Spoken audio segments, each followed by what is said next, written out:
So we're going to be talking about addictions. We're going to be talking about something that many of us are going through, whether it's what I went through 5 years ago or what some other people are going through on a regular basis. We're all essentially addicted to something in this entirely distracted world, which is right behind me. And the easiest way to ensure that we actually get through these addictions is step number one of AA, which is acknowledging the addictions. Today, we're going to be talking about not only my entire journey, but we're going to be going through the stages of addictions and how to actually get out of it.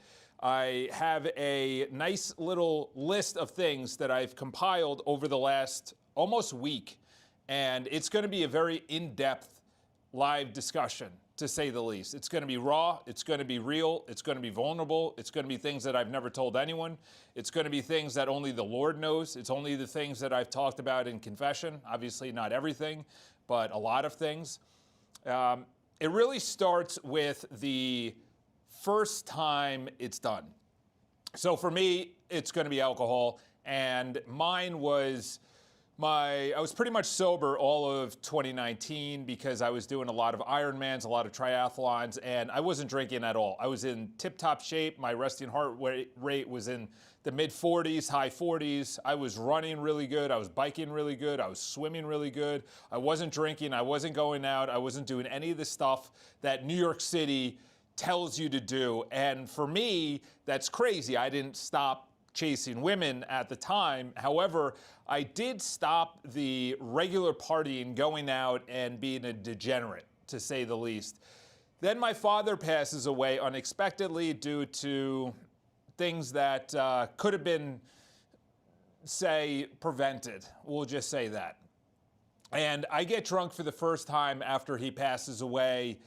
He passed away in November, late November or early December of 2019, and I get drunk that Friday with my family. And it felt good. I forgot this feeling. I forgot the feeling of getting drunk. I forgot this feeling of letting everything go, of just the inhibitions just leaving my body, of sin just entering my body willingly. Again, I'm not in the faith, I'm not believing in God, but at least I'm getting to the point where personal development is really just taking a life of its own, that I am God. If I want to change anything, it's up to me. There is no savior. I am my own savior. I've now gone through well over 1,000 books, $250,000 in personal development, traveled all over the United States and the world to see the best speakers multiple times. I volunteered. I had coaches that I would spend $10,000 for 3 days to be personally coached. I would spend a group of three, $5,000. I've done this many times. I've done the Tony Robbins $25,000 program. So this is something that, just wanted to make sure that that was on. This is something that is not new to me, this personal development, but this getting drunk was new. Fast forward to March 2020, everyone knows what happened. I was down in Florida, and I didn't want to be with my mom because she was down there and she was a vulnerable state with a vulnerable community at her age and everyone around her. So I then get drunk by myself. I'll never forget it. It's the first time I'm down in Fort Lauderdale, so my mom was in Stuart, Florida. She drove me down to Fort Lauderdale to be away from everyone, which was a 55 and older community. Nobody knew what was going on, so I'm like, all right, stick me by myself. Was in a tiny little hotel on the beach, and I remember this. I went down made Fort Lauderdale, went north, made a left, and then right there was either a Duane Reade, CVS, one of those convenience stores. And I picked up a six-pack, and I'm on the beach, and I got drunk by myself. And I'll never forget it. I looked at the ocean. I looked at what was going on, and there was no care. There was no tomorrow. There was just right now. And that's really the theme that I'm going to be bringing this through for addictions. The addictions could be anything. It could be gaming. It could be drama. It could be social media. It could be laziness, sloth, envy, gluttony, jealousy. It could be, obviously, any kind of lust, any pleasure, any drugs, pot, drinking, doesn't really matter. It could be anything. And in today's world, it's not being demonized, it's not being shunned. So it's really something that it's not celebrated, but it's not shamed. So if you're doing something that's ungodly, if you're doing something that's, say, putting illicit material out there for those websites that we all know, you're not shamed. However, that was banned literally less than 100 years ago in the United States. Think about that for just 1 second. We had prohibition. Alcohol was banned. We had pot. That was banned. We had all of the gambling. That was banned. Now it's celebrated. Now it's something that we do on a regular basis. And not only is it celebrated, there's ads about it all over the place. There was a billboard in LA for someone's OF content.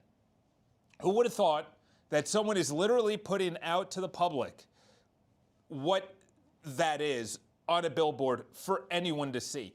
Literally the opposite of shame. It's more along the lines of pride and vanity. And am I making mine less or as equal as anything else? No, I'm just saying the relation to what I went through and the stages in which I went through is what most people go through. And to unwind it is one of the hardest things that you could do. To unwind your addiction to pleasuring yourself, if you've been doing it for 20, 25 years, is not easy, okay? It only takes supernatural ability from something outside of you, in full faith outside of you, to actually accomplish this. So it all started, as I wrote down, it all started with one drink and it ended up in chains. And I was listening and reading a book lately about the 1800s, and it was written by a Catholic priest, and I forgot the title of it, but essentially the whole crux, and I just put out a video about relativism. Someone corrected me in the comments section, thank you very much. What I noticed was that there is a difference between people thinking that waking up, not immediately going to your cell phone, not going to texting and email is automatically chains on your body, or not drinking is chains on your hands, or not smoking pot, or not watching something that is making you crave the opposite sex or the same sex. You are literally in bondage, whether you are in sin and you call it freedom, or you call the opposite, which is discipline and chaste and virtue. You're calling that chains. When someone says, just lighten up,